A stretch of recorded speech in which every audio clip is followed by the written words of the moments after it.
얼마나 참 그 귀한 또 우리에게 많은 영적인 가르침과 또 도전을 주는 말씀인지 모르겠습니다. 성경 말씀이 모두가 그러하지만 특별히 오늘 새벽 말씀을 묵상하면서 어제 저녁 깊은 은혜 가운데 있었던 시간들이 있었습니다. 성경 말씀은 우리들에게 때때로는 상징과 또 은유와 또 여러 가지 그 문학적인 기법을 사용해서 문자 외에 있는 메시지들을 우리에게 주고 있는 경우가 많습니다. 그런데 오늘 본문 말씀을 보면 특별히 그 거리감을 우리에게 상징적으로 보여주고 있습니다.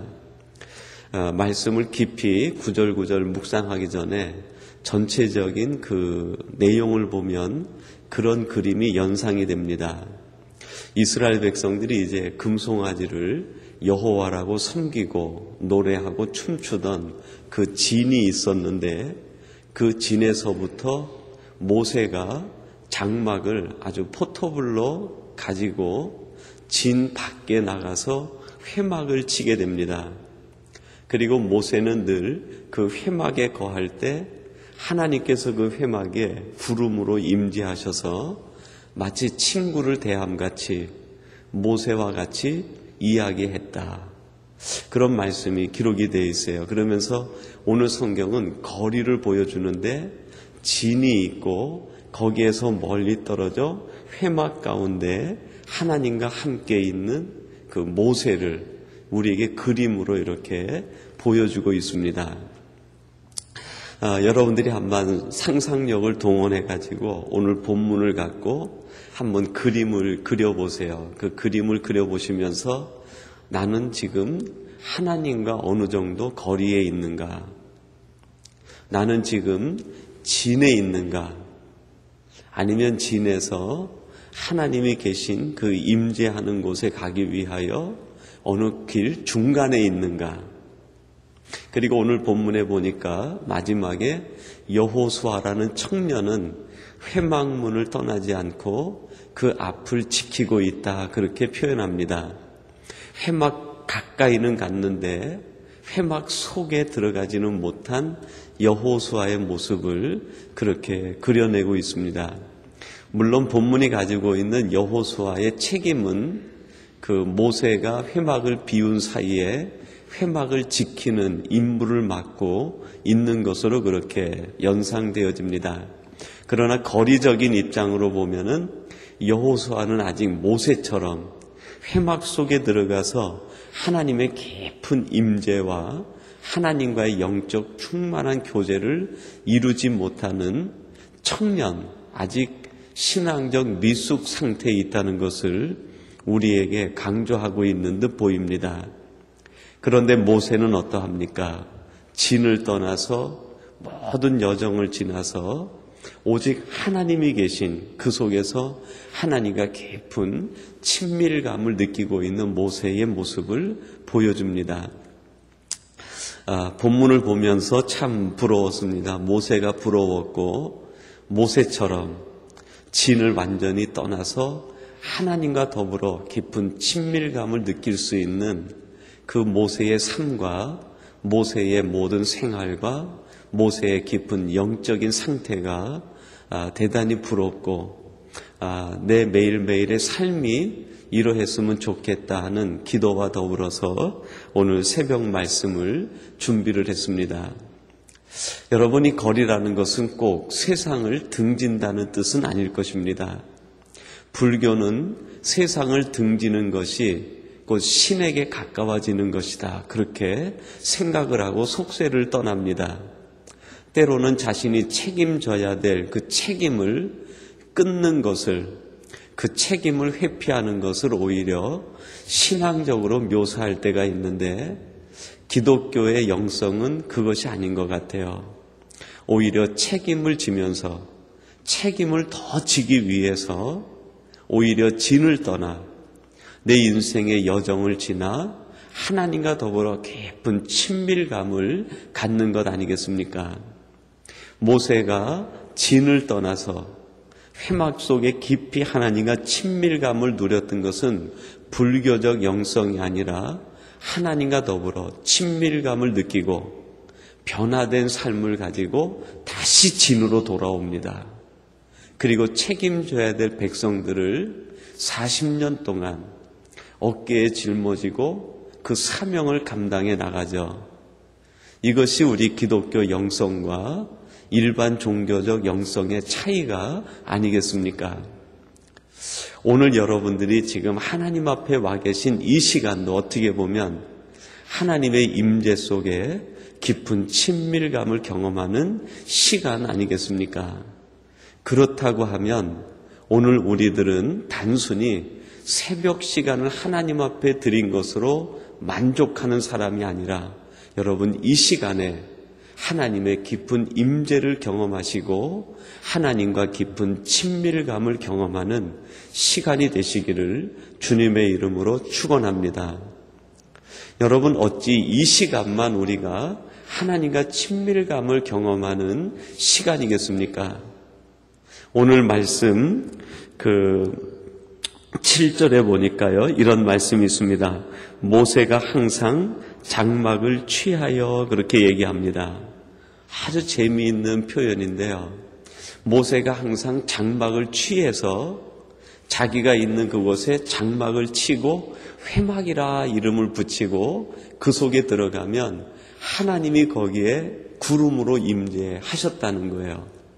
즉 모세가 있는 곳에 그는 그곳을 하나님의 성전만큼 거룩한 곳으로 만들고 거기에서 하나님의 임재를 경험했다. 이것이 모세의 위대한 신앙의 또 한 부분이 아닌가 그런 생각이 들어요. 여러분 우리들이 오늘 이제 아침이 새벽 예배를 마치면 우리의 몸의 장막을 추스려서 하나님께서 허락하신 어떤 자리에 가서 우리의 장막을 피고 일을 할 것입니다. 학생들은 학교 캠퍼스가 모세가 장막을 쳤던 회막의 그 자리가 되겠죠. 주부들은 주부에게 주어진 그 삶의 영역이 아마 그곳일 것입니다. 또 우리 일을 하시는 분들은 우리가 일을 해야 되는 일터가 바로 우리의 장막을 거두어서 장막을 피고 회막이라 이름 붙이는 그곳 아니겠습니까? 학생들은 내가 앉아있는 도서관의 그 자리, 캠퍼스의 그 자리, 강의를 듣는 그 자리가 회막이 되게 해야 된다는 것이죠. 주부들은 내가 일하는 아주 작은 일들이지만 그 일터가 내가 있는 그 가정에 때로는 그 부엌이 내가 있는 그 응접실이 회막이 돼야 된다. 우리의 일하는 사람들은 내가 일하는 일터, 그 일이 어떤 일이든지 정말 남들이 볼 때 보잘것없는 일이라 할지라도 그 일자리가 하나님의 임재를 볼 수 있는 회막이 된다고 하면 그거보다 더 행복한 삶이 어디 있겠습니까? 그런데 우리들은 장막 따로 회막 따로 분리합니다. 장막에서는 장막의 일을 하고 회막에서는 회막에서 일을 하겠다. 이 분리가 바로 우리 신앙이 하나님으로부터 멀어지는 일이 된다는 것입니다. 근데 모세는 이것이 일치되는 사람이었어요. 장막이 회막이 되고 회막이 장막이 되고 오늘 예배하는 저와 여러분들은 우리의 삶의 영역이 회막이 되고 우리의 회막이 우리의 삶의 영역이 될 수 있도록 늘 하나님의 임재와 하나님의 경륜과 하나님의 동행하심 속에 살아가시는 우리 복된 성도님들이 되시기를 주님의 이름으로 축원합니다. 마가복음 14장 54절에 보면 이런 말씀이 나옵니다. 베드로에 대한 이야기인데요. 베드로가 예수를 멀찍이 쫓아 대제사장의 집 뜰 안까지 들어가서 하속들과 함께 앉아 불을 쬐더라 하는 말이 나와요. 예수님이 이제 십자가에 달리시기 전에 대제사장과 바리새인들 서기관들에게 붙잡혀서 신문을 받을 때였습니다. 예수님의 몸에 채찍 맞아 피가 흐르는 그 순간 베드로는 예수님과 멀찍이 있었다 그렇게 얘기합니다. 늘 예수님 곁에 가까이 있었던 베드로가 언제인지부터 모르는데 예수님과 거리가 조금씩 벌어지기 시작한 거예요. 그리고 아주 결정적인 순간에 마가가 그것을 보니까 베드로와 예수님의 사이가 멀찍이 떨어져 있다는 거예요. 여러분, 이 마가의 시선은 곧 하나님의 눈 아니겠습니까? 하나님이 우리를 보실 때 우리가 늘 주님과 가까이 있었는데 어느 순간 왜 너는 나하고 그렇게 거리가 멀리 떨어져 있니? 하나님이 혹시 우리를 보고 그렇게 말씀하시지는 않습니까? 너는 왜 나와 멀찍이 떨어져 있느냐? 근데 멀찍이 떨어져 있는 그 상태를 마가가 계속해서 얘기하는데요. 뭐라 그러게 합니까? 대제사장의 집들 안까지 들어가서 그렇게 얘기를 해요. 제사장의 집들 안까지 들어가서 예수 그리스도 품에 있어야 될 사람인데 예수 그리스도 하나님의 집에 있어야 될 사람이 제사장의 집들 안까지 들어가 있다. 깊숙이 들어가 있다는 거예요. 여러분들은 지금 어디에 깊숙이 들어가 계십니까? 정말 하나님의 은혜 가운데, 하나님의 품 가운데, 하나님의 생각 그 깊은 곳에 들어가 계십니까? 아니면 내 안전을 위해서 예수님을 포기하고 제사장의 집들 안 깊숙한 곳에 들어가서 나를 숨기고 있습니까? 아마 베드로는 그 안에서 이제 이 정도면 내 안전은 보장되겠지라고 생각했는지 모르겠어요. 그러나 그 안 깊숙이 들어간 그 자리에서 베드로가 자기 정체성을 고발당합니다. 너도 저 사람과 한 당이 아니냐? 여러분, 그 소리에서 베드로가 들어야 될 마땅한 소리는 어떤 소리였겠습니까? 너는 여기에 앉아 있으면 되는 사람이 아니라 예수님과 함께 있어야 되는 사람이 아니냐. 그 음성을 들어야 되는데 베드로는 그 음성을 외면합니다. 아니, 나는 여기 앉아 있는 사람이야. 나는 여기 앉아 있는 게 좋아. 때때로 성령님께서 우리에게 심령의 고발을 줍니다. 너는 여기에 있어서는 안 되는 사람이다. 너는 내 삶을 여기에서 시작을 해야 되는데 왜 이곳에 앉아 있느냐.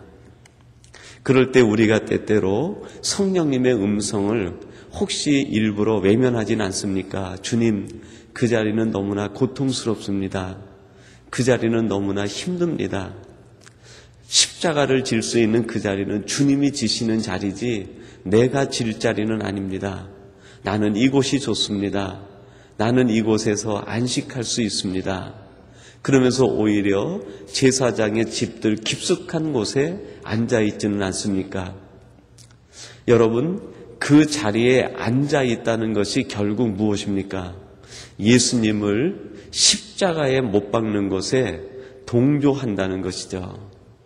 내가 앉아 있는 그 상태가 세상에 안주해 있는 그것이 역설적인 표현이지만 예수님을 십자가에 못 박는 것과 동일한 행위가 된다는 것입니다.